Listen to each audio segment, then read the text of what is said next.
Well, they made me an offer I couldn't refuse, and now I can officially say that I have actually, truthfully seen, well, I use the term lightly, all three Godfather films. All three, interestingly, the remastered versions that they did remaster all of them for the anniversary of the original Godfather. But good on Paramount for getting it all out there, even though Godfather Part 3 was like a 1990 release. So it's not that old. I don't know that we needed a remaster quite yet, but, that's okay. It was noticeably better in terms of the quality of the sound and everything that was designed for the film. So that was a nice touch. So, yeah, welcome. I'm John Stark. My site is Mac the Movie Guy, and I'm a blind film critic, and I just finished the Godfather trilogy for the first time in my life. I have these shames, I was born at a certain time and movies were made before me, and I haven't done the best job of catching up on everything I was supposed to. I had seen the first one, okay? I just never saw 2 and 3. So, yeah, this is my first time through the Godfather Part 3, mainly because, everybody was like, 2's really good, but 3's oh. I always heard, 3 was just some sort of, terrible abomination. It just seemed like everybody was like, ugh. Didn't it get nominated for Oscars? And they're like, yeah, but Sofia Coppola's in it? Ugh. I just always sort of let other people's opinions. They were like, yeah, you can see 1 and 2, but you don't really have to see 3. I love that Paramount has rebranded this film. They're trying to trick you into it. It's not called The Godfather Part 3. It's called The Godfather, The Death of Michael Corleone is the new title for this film. They're trying to live, die, repeat this thing. So they're like, oh, is this a new film? What is that? I don't remember The Godfather, The Death of Michael Corleone. What is that? It's just Part 3. It's the third one. That's what it is. This film's been out since 1990, so my aversion to spoilers doesn't exist here because likely people on my channel watching this are younger than this movie is.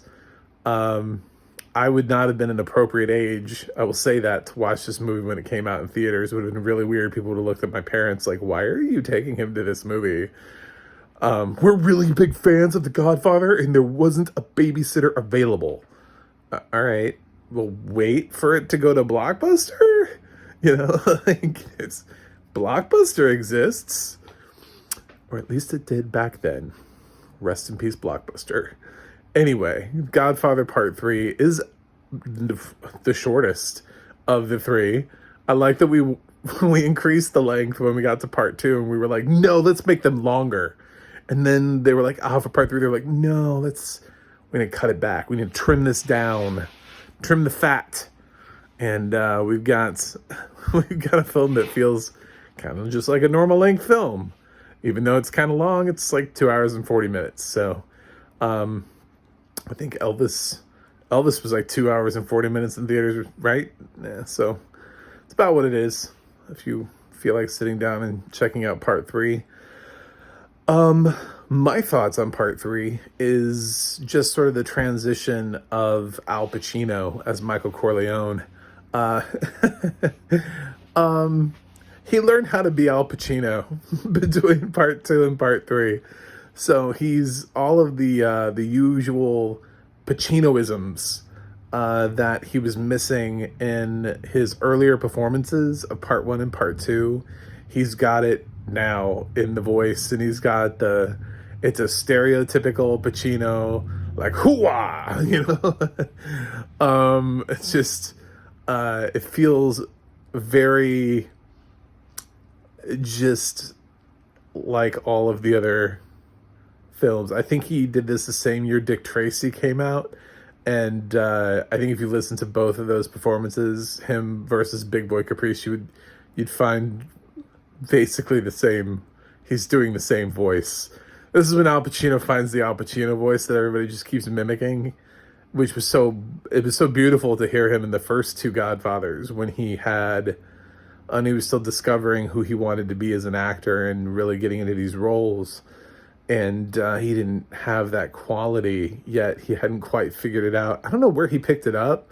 I'm gonna guess it's around like Scarface. If I watched his films in chronological order, maybe Serpico. I don't know. I don't know where he started picking that Pacinoism up. But he's got it. It's full on. It's typical Al Pacino. And so I didn't feel Michael Corleone in this. I just felt Al Pacino. I mean, he is one of the greatest living actors, and I don't mean to, besmirch, because even when Pacino's doing Pacino, he's great. He can read dialogue like nobody's business, and his acting is on point. It's just he, at some point, he lost the ability to not be recognized. He could no longer disappear into a role like a lot of other actors can. You could always pick up on that Al Pacino voice at a certain point in his career. From that on forward, it's there. It never changes. It's in all of his performances. He can't hide.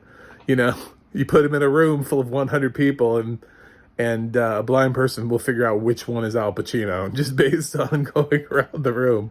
He can't disguise his voice.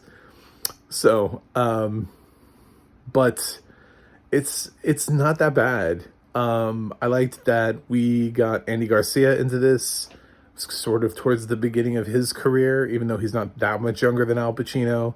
This is sort of the film that made Andy Garcia, got him his Oscar nomination. Then he started starring in films. Not all of them did really well at the box office, so then Andy Garcia stopped starring in films for a while. But yeah, they tried legitimately to make Andy Garcia happen in the 90s. It's just he got stuck in films like Night Falls on Manhattan and Just the Ticket. Just kind of like really forgettable films. Desperate Measures. Like, I'm listing titles of, these are real movies, and I don't think you've seen them. So this explains why you're like, what happened to Andy Garcia's career? Well, every film they put him in just kind of, he had When a Man Loves a Woman. True. That did okay with Meg Ryan. And I think some people did see Steal Big, Steal Little, so I won't completely throw that one under the bus. But for the most parts, yeah, everything he got handed just went south. So he's really good in this as Vincent.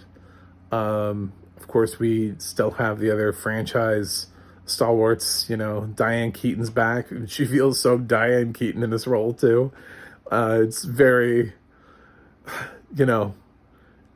it's she's been around the block for a while. She's developed her own isms as well. It's exactly who she is. And the rest of the Godfather cast. I would say that I really liked sort of the ending of the film. Like, the last 30 minutes of this are really solid, and they really build for somebody who's never seen The Godfather. Like, for my first time through this, I know it's hard to, for those of you who are like, I saw this film, it's been a long time, but I remember not liking this. The ending of this actually really works. It builds, and the tension, and I love how it's put against the opera. And it's like the best thing that Francis Ford Coppola does to this film is the climax at the end of this film is brilliant. The fact that it takes place during this opera, during Anthony's opera, and you're not really sure what's going to happen. It seems like there's so many things that are in motion, and you don't know how far things are going to go, and you're kind of seeing all these peripheral characters and their hits being carried out. Meanwhile, the Corleone family is in this opera, and there are some people there looking to do some damage, and you don't know, are they just there for Michael? Are they going scorched earth for the whole family? what are they there for? So it's yeah, I bought into it. The last act of the film was tremendous, and to score it against the opera score and the things that were happening on stage and playing it out in the film, I thought that was really effective. It turned a film around for me that was kind of meandering a little bit in a sort of metaphorical death of Michael Corleone. Like, he seems to be trying to figure out what he wants his legacy to be, how he plans on reconciling.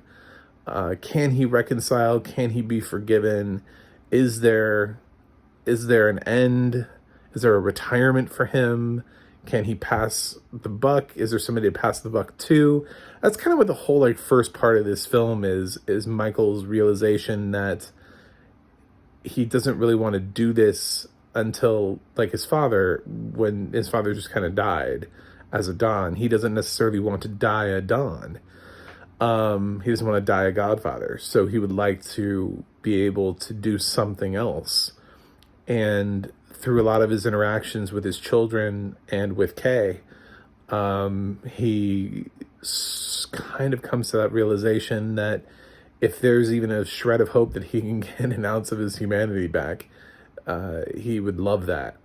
But unfortunately, the world, just when you thought you were out, they pulled you back in. It's a hard world to escape, and it's a world that doesn't want to let you escape, and doesn't believe in your genuine want and desire to escape from that world. So it plays out okay, but in comparison to the first two films, I do think it kind of wanders a bit. I think that maybe that's the point, but I can understand why people look at part 3 like it's the lesser of the trilogy, but I don't think it's a complete waste of time. It's not this film. I've definitely seen some people be a little bit too harsh on this film. So, of course, I can't see it, so I can't understand, if all of the acting works. But it sounded all fine to me. I was pretty pleased with it. I really like the audio description. We get the same narrator for both part 2 and part 3. So that's good. And Paramount Plus. And interestingly enough, this was the most credits that it let me watch too. I was pretty far into, well, I wasn't pretty far into the credits. I was further than I thought it would let me go into the credits. I got the top 4 listed, and then I got written, directed, and produced by Francis Ford Coppola. I got the screenplay by Francis Ford Coppola and Mario Puzo, and I think right after that it pulled me out. So I got 4 actors, I got a director and a writer, and after that I was into something else. So it was a lot more than I thought I was gonna get. I watched something where it was just film title and then I'm out. I don't know. It's very random. These movies that don't like us watching credits. But yeah, it was a good audio description. I enjoyed following around all of these different hits and all the little details with each thing and how they look at something and it symbolizes something else. There's a lot of attention to detail within symbology of items, I would say.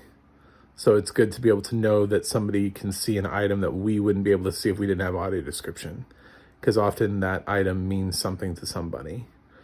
So I like this. I don't like it as much as the other two.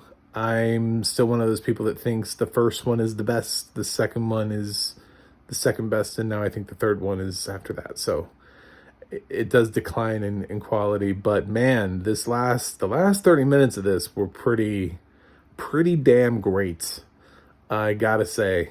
So with all of that in mind, time to come down with a grade. I'm going to give The Godfather Part 3 an A minus.